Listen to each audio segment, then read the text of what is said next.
जनाब field marshal Asim Munir की क़यादत में पाकिस्तान की जानिब से जो नए दौर में दाखिल हो गया है, आलमी सतह पर पाकिस्तान को सराहा भी जा रहा है और शानदार खिराज तहसीन भी पेश किया गया है। बरतानवी जरीदे दी इकॉनमिस्ट ने रिपोर्ट शाया की है और उसने बताया कि पाक अमरीका ताल्लुकात की बहाली में फील्ड मार्शल आसिम मुनीर का किरदार कलीदी रहा है और आलमी सफारतकार और सरमायाकार बराह रास्त उनसे राबते में भी हैं। चीन और खलीजी ममालिक से मुतवाज़न ताल्लुकात और भारत से कशीदगी के बाद उनकी मकबूलियत में नुमाया इजाफा हुआ है। अमरीका ने पाकिस्तान से तिजारती मुआहदे के तहत सिर्फ 19% टैरिफ आयद किया, जबकि तिजारत, दिफा और इंसदाद दहशतगर्दी ताउन पर काम भी जारी है।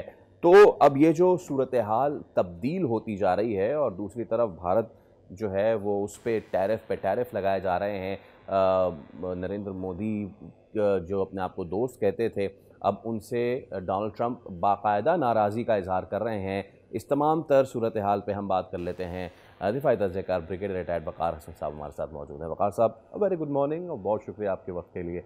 द इकॉनमिस्ट की हालिया report field marshal Asim Munir और डोनाल्ड ट्रंप की मुलाकात को खित्ते में सिफारती तब्दीली का आगाज़ करार दे रही है। आपके ख्याल में इस मुलाकात के हकीकी सिफारती असरात क्या हो सकते हैं?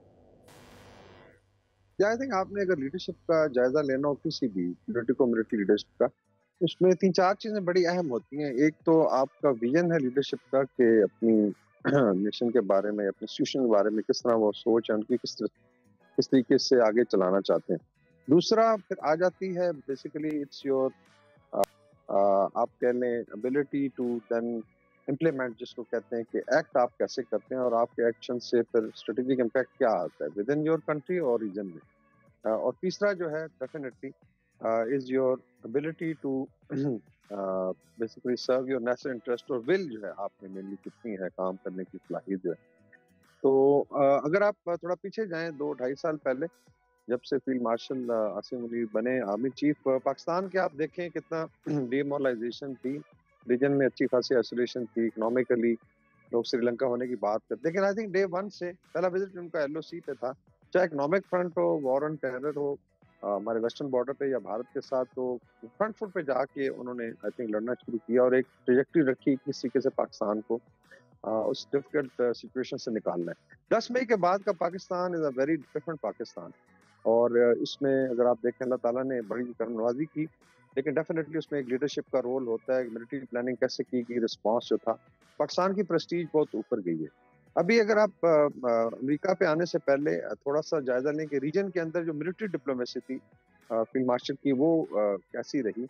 इस वक्त आप देखें कि गल्फ आपका टोटली सेटिस्फाइड है, चाहे सऊदी अरेबिया हो, यूं हमारे पुराने ब्रदर्स हैं, हमारे इकोनॉमिक लिंक्स भी हैं, उसको स्ट्रेंथन किया गया है और बड़ी वहाँ पे लाइकिंग है। अभी आपने देखा है वहाँ से कुछ सॉन्ग भी रिलीज हुए हैं, उसमें स्पेसिफिकली इनको भी दिखाया गया इनकी लीडरशिप को। फिर आप ईरान में आ जाए जो स्लाइटली डिफरेंट जोन में है, लेकिन हमारा वेस्टर्न नेबर है और भाई है। अभी विजिट करके गए हैं ईरानियन प्रेसिडेंट और उनकी भी मीट हुई। तो आई थिंक इसमें दोनों लीडर्स जो है हमारे politico military, field marshal Asim Munir और शहबाज शरीफ साहब वहाँ गए और लड़ाई से पहले जाके पूरी तसल्ली दी। फिर एक स्टैंस लिया हमने जो सारी दुनिया के पीछे। टर्की फिर देख लें, इस तरह आप अफगानिस्तान पे इंशाल्लाह अच्छी डेवलपमेंट्स हो रही हैं, चीज़ें बेहतर हो जाएंगी। भारत के साथ हमने जिक्र करें, फिर बांग्लादेश में जो इनिशिएटिव लिए गए हैं, श्रीलंका है, तो रीजन में इन द नियर आप कह लें नेबरहुड में बहुत ज़्यादा सक्सेस है पाकिस्तान।